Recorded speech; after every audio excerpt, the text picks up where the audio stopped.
अनुराग पाठक द्वारा लिखित उपन्यास 12th फेल। हारा वही जो लड़ा नहीं।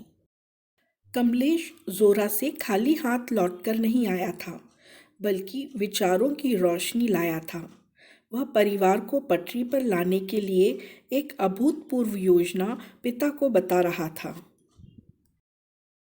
बल्ले न्यू ब्रांड टेम्पो खरीद रहो है, इसलिए अपनो पुरानो टेम्पो बेच रहो है 40,000 में। महीना के 8-10 हज़ार कहूँ न गए, मैं चला लूँगू। मनोज जानता था कि 12th फेल हो जाने के बाद उसे अब कोई भी नौकरी नहीं मिल सकती। उसे अब किसी काम धंधे के बारे में सोचना चाहिए, इसलिए उसे कमलेश की योजना उपयोगी लगी। उसके आसपास के सभी लड़के यही सब काम तो कर रहे हैं। कोई टेम्पो चला रहा है, कोई इलेक्ट्रीशियन का काम कर रहा है। जिसके पास कुछ पैसे अधिक हैं, उसने जोरा में किराने की दुकान खोल ली। एसटीडी का चलन बढ़ रहा था, तो किसी ने एसटीडी बुथ डाल लिया, और जिनके पास ज़मीन थी वे खेती कर रहे हैं। मनोज के पिता और चाचा दोनों के पास खेती के नाम पर केवल 3 बीघा ज़मीन ही थी, जिसमें साल भर के लिए खाने लायक गेहूं के अलावा कुछ नहीं होता था। इसलिए धंधे के अलावा उसके पास कोई दूसरा विकल्प नहीं था। लेकिन पिता के पास टेम्पो खरीदने के पैसे नहीं थे। उन्होंने बहाना बनाया, टेम्पो चला के घर की इज्जत बिगाड़ोगे, पढ़ो लिखो परिवार है हमारो। पिता का इनकार सुनकर दोनों बेटे चुप हो गए, पर माँ ने पिता से लोहा लेने का मन बना लिया। वाह, बहुत इज्जत है तुम्हारी। घर घर जाके उधार मांगती हो, तब इज्जत न जावते। मोड़ा मेहनत करके कुछ करवो चाह रहे हैं, तो जे मदद करवे के जगह टांग अड़ा रहे हैं। माँ का उलाहना सुनकर पिता ने मौन साध लिया। अगले दिन सुबह जब माँ ऊपर कमरे में गई तो उसने देखा कि पिता बैग में कपड़े जमा रहे हैं। पिता को कपड़े जमाते देख वह ठगी रह गई। उसे लग रहा था कि वह पिता को टेम्पो खरीदने के लिए मनाने की कोशिश करेगी, पर पिता जो पिछले 1.25 महीने से नौकरी पर ध्यान दिए बिना घर पर टिके हुए थे, उन्होंने आज अचानक वापसी की तैयारी कर ली। पिता ने कहा, बहुत काम पेंडिंग है ऑफिस में, मैं अब निकल तो, जल्दी रोटी बना, खा के जाऊंगा। माँ को पिता पर बहुत क्रोध आ रहा था, लेकिन जाते समय पिता को कुछ सुनाना उसे उचित नहीं लगा। पिता नौकरी पर चले गए। ऐसा लग रहा था कि पिता के जाने के साथ ही टेम्पो खरीदने की योजना पर विराम लग गया है।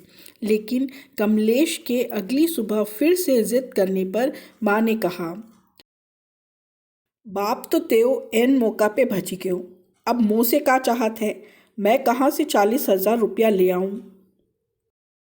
बहुत देर चर्चा होने के बाद निष्कर्ष निकला। माँ बोली, 10,000 तो मुंह पे रखे हैं, 30,000 पंडित कालीचरण से उधार मिल जावेंगे। जेवर रखे हैं, गिरवी रख देऊंगी। 40,000 में बल्ले का सेकेंड हैंड टेम्पो आ गया। उम्मीद और आत्मविश्वास से भर गया पूरा परिवार। कमलेश ड्राइविंग सीट पर बैठ गया। किराया इकट्ठा करने की जिम्मेदारी कंडक्टर मनोज को मिली। मनोज ने सवारियों को आकर्षित करने के लिए आवाज़ लगाना शुरू किया, छैरा भर्रा बाग चीनी मुरैना। थोड़ी देर में मुरैना की 5 सवारियां मिल गईं। टेम्पो सवारियां लिए मुरैना की ओर बढ़ गया। व्यवसाय की शुरुआत अच्छी रही। रात को घर आकर मनोज ने आज की कमाई के 200 रुपये माँ को दे दिए। माँ दोनों बच्चों के इस तरह पैसे कमाकर लाने के कारण भावुक हो गई। दिन भर की मेहनत के बाद मनोज का चेहरा रूखा हो गया, बाल धूल से सन गए, शर्ट मटमैली हो गई, होंठ पपड़ा गए। दोनों बच्चों की हालत देखकर माँ की आंखों में आंसू आ गए। मनोज ने माँ को रोते हुए देखा तो उसे गले से लगा लिया। उसने कहा, चिंता काय कर रही है, अब तेरे मोड़ा कमान लगे हैं। लगभग 1 महीने तक टेम्पो चलता रहा। रोज शाम को 200-250 रुपए दोनों बेटे कमाकर लाते रहे। माँ को लगा यदि इसी तरह टेम्पो चलता रहा तो जल्द ही उधार पटा दिया जाएगा, फिर 1-2 साल में नया टेम्पो ले लेंगे। पिता की अनदेखी के कारण उसे अपने बच्चों से उम्मीद होने लगी थी कि उनकी मेहनत से यह घर फिर से संभल जाएगा। आज टेम्पो जैसे ही बागचीनी चौराहे पर पहुंचा, वहां पुलिस की चेकिंग चल रही थी। पुलिस ने मनोज को टेम्पो साइड में लगाने का आदेश दिया। मनोज ने लाइसेंस और रजिस्ट्रेशन दिखाते हुए सिपाही से पूछा, क्या बात है दीवान जी, हमें क्यों रोका है? कागज तो पूरे हैं टेम्पो के।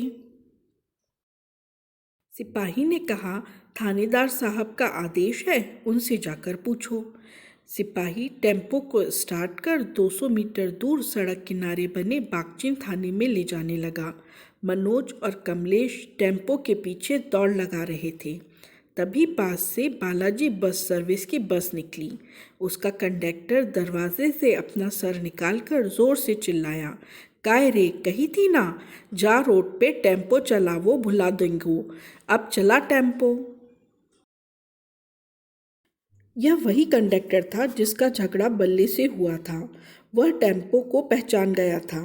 मनोज ने जब उस कंडक्टर की बात सुनी तो समझ गया कि वे लोग बस ऑपरेटरों के षड्यंत्र का शिकार हो गए हैं। थानेदार 55 साल का पका हुआ थानेदार था। मनोज ने डरते हुए थानेदार से कहा, सर, मेरे टेम्पो के सारे कागज सही हैं, फिर भी टेम्पो को थाने में बंद कर दिया है। थानेदार ने दीवान को आदेश दिया, दीवान जी, बाहर फरियादी बैठा है, उसे ले आओ। दीवान एक 20 साल के युवक के साथ वापस आ गया। रात के अंधेरे में सेंधमारी करने वाले इस युवक का नाम दिनेश था, जो कि पुलिस का मुखबिर भी था। थानेदार ने दिनेश से पूछा, बता दिनेश, क्या फरियाद लेकर आया है? दिनेश ने जैसे रटा रटाया वाक्य बोलना शुरू किया। मैं और मेरा दोस्त मोटरसाइकिल से जा रहे थे।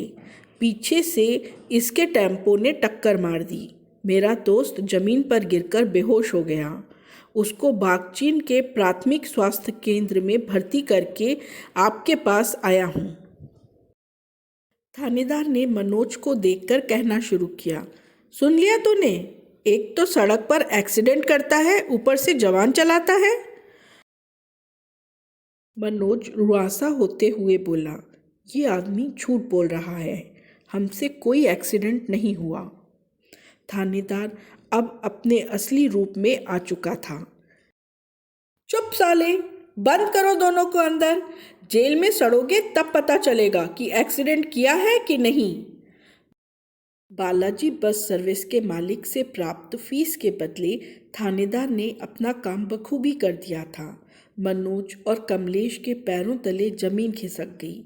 दोनों के आंसू बहने लगे, पर थानेदार नहीं पसीजा। दोनों को दीवान ने लॉकअप में बंद कर दिया। दोनों का रो रो कर बुरा हाल हो रहा था। वे डर के मारे कांप रहे थे। उन्हें समझ नहीं आ रहा था कि अब कहाँ जाए, किससे मदद मांगे। 2 घंटे बाद दीवान ने उनसे कहा, तुम दोनों को रात भर थाने में बंद नहीं कर रहे हैं, यही गनीमत है। थानेदार साहब बहुत रहम दिल हैं। अब जाओ, लेकिन अब यह टेम्पो तो कोर्ट में ही मिलेगा। कोर्ट से छूटने के इंतज़ार में कई टेम्पो थाने के बाहर खड़े कबाड़ में तब्दील हो रहे थे। दोनों समझ गए कि अब कोर्ट से छूटने का मतलब है कि उनका टेम्पो भी यहाँ खड़े खड़े कबाड़ हो जाएगा। थाने से छूटने के बाद दोनों अपनी जान बचाकर भागे। दोनों का पुलिस से यह पहला सामना था। उनके लिए थाना रक्षक नहीं भक्षक बन गया था। रात हो गई थी, इसलिए अब कोई बस या टेम्पो सड़क पर नहीं था। 10 किलोमीटर पैदल चलकर दोनों अपने गांव पहुंच गए, निराश, दुखी, टूटे हुए, पराजित से। आंखें आंसुओं से अब भी भरी हुई थीं। माँ को देखकर मनोज फूट फूट कर रो पड़ा। घटना सुनकर माँ की आंखों में भी आंसू आ गए। घर को पटरी पर लाने की उम्मीद जो कुछ दिनों से बन रही थी, अचानक टूटकर चकनाचूर हो गई। पर माँ ने हिम्मत नहीं हारी। उसने मनोज को दिलासा दिया, सब ठीक हो जाएगो, तू चिंता न करे। रात भर मनोज छत पर पड़ा रहा। उसे नींद नहीं आई। जागता रहा वह सारी रात।